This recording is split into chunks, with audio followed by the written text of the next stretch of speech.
अमावस्या के दिन सुबह 10 बजे से पहले गाय जब अपने बछड़े को दूध पिलाए और बछड़े के मुख पर जो फेन आए, उस फेन को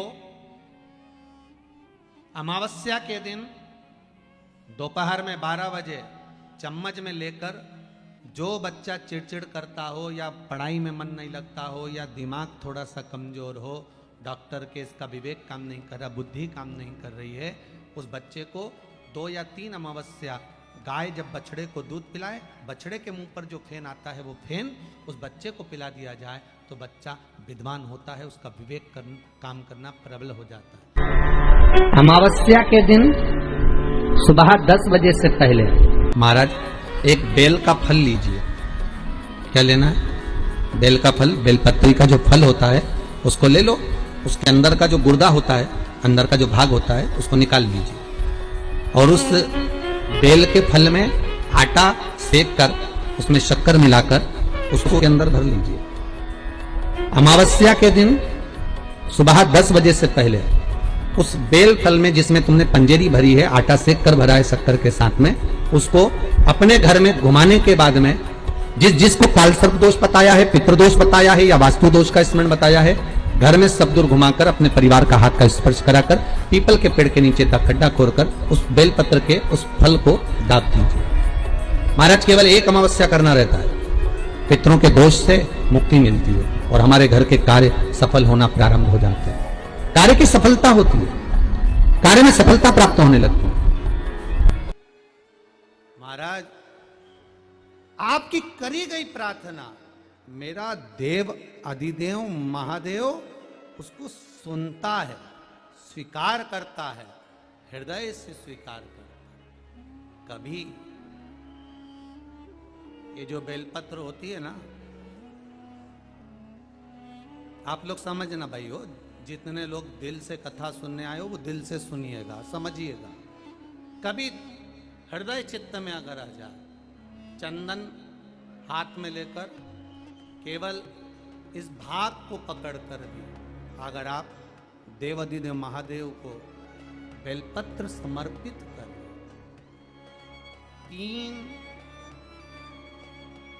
3 तिथियों का स्मरण करिए जरा, ठीक है? पहला शिवरात्रि हर महीने आती है, प्रत्येक महीने शिवरात्रि। दूसरा सोमवार की अष्टमी हर महीने नहीं आती, साल में 3 या 4 आती है। और तीसरा प्रदोष, ये हर महीने आता है। जब आपके हृदय में कभी कोई बात आ जाए कि बाबा आज मेरा मन ये कह रहा है और आपको सुनना है बाबा, आपको स्वीकारना है बाबा, आपको मेरे मन की बात जानना है बाबा, बस हाथ में चंदन लगाया, बेलपत्री का भाग इस तरह से पकड़कर शिव जी से अपने हृदय की बात कहकर, मेरे देवाधिदेव महादेव से दिल से कहकर, अशोक सुंदरी वाली जो जगह होती है, आपको बताया है अशोक सुंदरी का जो स्थान होता है, ये शिवलिंग, यहाँ अशोक सुंदरी की जगह, इस बेलपत्र को अशोक सुंदरी वाली जगह पर जहाँ शिवलिंग है, शिवलिंग की साइड पर पहले नंबर की पत्ती का मुख होना चाहिए, बस उसको रख दीजिए और उस पर थोड़ी देर हाथ रखकर अपने हृदय की बात मेरे महादेव को दिल से कहकर आ जाइए।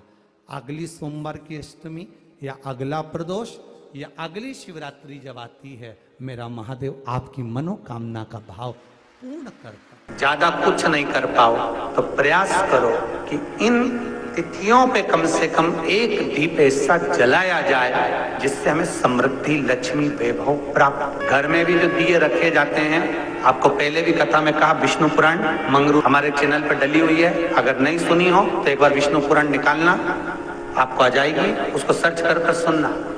मंगरूल पीर महाराष्ट्र अमरावती की विष्णु पुराण की कथा आप श्रवण करेंगे तो उसमें वर्णन किया था कि घर में जो दिया होता है वो दीपक भी कोई साधारण नहीं होता, उस दीपक की भी महत्वता है। उस दीपक का भी वर्णन है महाराज, और कई तरह के दीपक होते हैं। दीपक का भी विधान वर्णन किया गया, उस दिए का भी वर्णन किया गया। यहां तक शास्त्र कहता है कि घर में अगर किसी को बहुत तेज बुखार आ गया है, बहुत तेज बुखार, और बच्चा उस बुखार में तप रहा है, बहुत तप रहा है, महाराज, तुम जिस दिए में भगवान की आरती उतारते हो, जिस दिए से तुम भगवान की पूजन करते हो, उस दिए की बत्ती को नीचे डाल दीजिए और उस दिए को पानी की बाल्टी में धो दीजिए। कौन सी बाल्टी में? जिस बाल्टी के पानी से आप बच्चे को स्नान करा सको। केवल भगवान पर से ले जाकर, पास में से ले जाकर उस बाल्टी में थोड़ी देर डाल दो और उस बाल्टी के पानी से उस बच्चे को स्नान करा दीजिए। 15 से 20 मिनट, आधा घंटा लगेगा, बच्चे का बुखार पूरा उतर जाएगा। इतना विधान है दीप का। दिया कोई साधारण नहीं होता, दीप कोई साधारण नहीं होता। पशुपति व्रत शिव महापुराण में हम बताते हैं, कई बार आपको वर्णन किया कि पशुपति व्रत जब करो तो 6 दिए मंदिर में लेकर जाओ शंकर जी के, 5 दिए शंकर जी के सामने लगाओ, 1 दिया घर पर आओ तो घर के राइट भाग में जब प्रवेश करो तो सीधे हिस्से में घर के दरवाजे पर लगाओ, तब अंदर प्रवेश करो। क्यों कहते हैं? क्योंकि उस दीप का महत्व होता है।